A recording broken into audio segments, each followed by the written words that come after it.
Muje baliko jonna gye mutussako engalo abalungi abaagalwa gye musinziira kubeera ng'ate mumpuliriza. Emwebale kubeera ng'ate muyise mu lunaku olwa Christmas era nga mbaagaliza omwaka omujja bannaye gubeere gwa mirembe, gubeere gwa ssanyu, mugufunemu birungi byereere.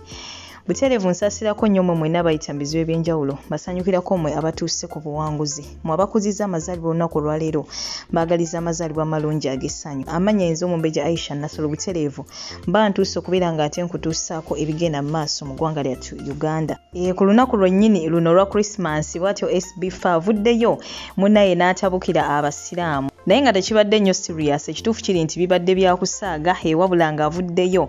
Munnange n'agamba abasiraamu nti lwaki bo ku lunaku olwa Christmas nabo tebambalako kwegamba ng'abamadiini abalala, era yawadde example n'agamba nti bo ku lunaku lwa Yidi bavaayo ne bambala amakanzu kwegamba ne baterako ddala entalabuusi, era abasiraamu ne batuuka n'okubeera nga babatolera salaamu ne babayita abasiraamu. So naye abadde asaba nti ku lunaku nga luno abasiraamu nabo baveeyo munnange nabo ate bambaleko nga bo basobole okubeera nga bakola ki munnange nga nabo bafiitinga mu lunaku luno eno.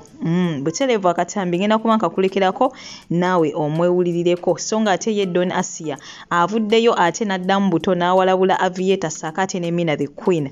Kinajjukirwa nti yasooka n'abavuma n'avaayo ne yeetonda, amawulire ago nagakutuusako wano eno. Wabula Aviator we yalemeddeko nti yadde yeetonze bagenda kumusiba. Ate Butereevu avuddeyo nga tayagala kumanya neera n'addamu munnange n'abaweerawo ye nga we tumumanyi. Akatambi ngenda kuba nkakulekerako maaso kaawo.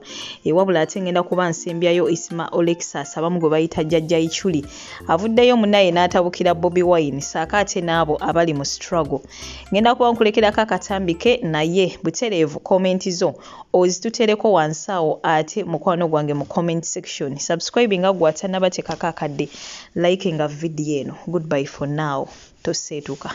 Ndi wano waliwo ekintu ekinyumiza omutwe olunaku lwa leero Christmas. Abasiraamu lekeraawo okusosola. Abasiraamu musosola nnyo. Ffe ku Yidi twambala amakanzu ne tujja ne tubeesibako ne tulya emmere. Ku Christmas sinalako yadde omusiraamu yenna ayambadde ku suuti, ayambadde ku lugoye olulungi n'atwesibako nti tumuyite ku gundi ku Christmas. Naye nga lwaki ffe tubeesibako ne tubegayirira ne tujja ne twambala amakanzu entalabuusi ontengera tutolera zissalaamu nga tuli basiraamu nga tubala mmere yammwe. Mmwe teri yadde n'omu ate temunvuma.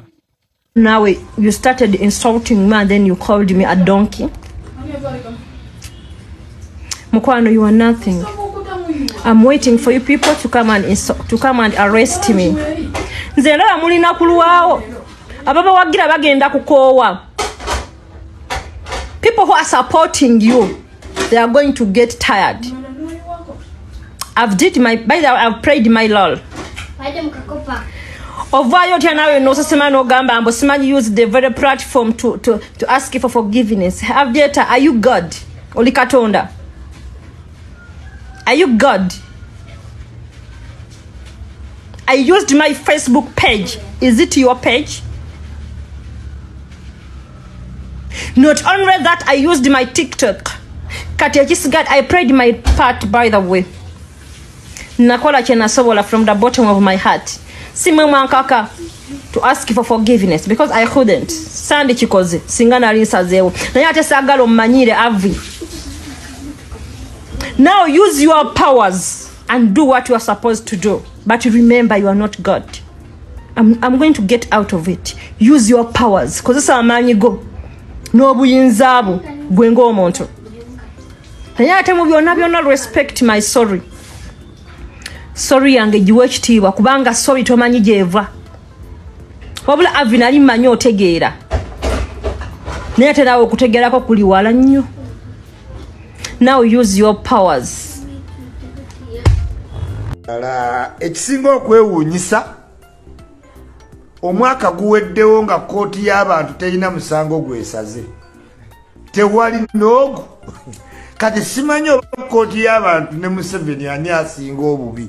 Kubanga mu butuufu omwaka guno guggwako kkooti tesalangayo kintu n'eki. Kyokka twabakwase omusango kyokka temugusala. obudde bugenda muli kuki we bagende Seychelles Island ne bejjamu amasaati we bekuppye ebifaananyi ebirungi mu nsi ebulidinga mwolira Krismasi n'abaana bo ne mubba obusuuti ne muyimirira bupozingi mu nsi embi kati oli kukubusa abroad Krismasi etuuse omuwalabu tayagala wulira kigambo Krismasi yo akusanga embusimanya ate oweereza bubaka ku TikTok wewe oluyimumba atubonyabonya twajere tuliga baddu tukola bintu binyiiza muwalabu omwaka guweddeko eyewe emyezi ebiri ali Seychelles Island alya pate bakola nabo balya pate ekisinga okwewuunyisa bonna tewali akulembeza message ya struggle Uganda ennungi from the Senyonyi's from the Mufumbiro Anzi's the Bobiwines the Ediawes the Mickey Wines tebakugamba ku struggle they are not struggling ettooke limuligula emitwalo 8 bayina loole z'amatooke eka ennyama tegulikako be bayina ennyama eka oli kukubusa otuvuma balya bulungi tebakumanyi tebaagala namumanya Seychelles Island gye baabadde buuzaayo ffe abakyaddeyo gwe toyinza kuimagininga ssanyu lyayo until ng'okyaddeyo wa bbeeyi family za bbeeyi ezigendayo they are struggling the country is bleeding ebyomusiru omugezi yalya wabula mu struggling country abasajja mwe bayina essuuti mwe bayina abaana abanyirira abatalabanga ku nnaku Solomon Kampala talabanga ku nnaku Suubi talabanga ku nnaku ebyokujjako gavumenti babivaako bazanyira mu musenyu as a good father he should do that naye yagala twala kantule ngodda mu kuzanyira mu musenyu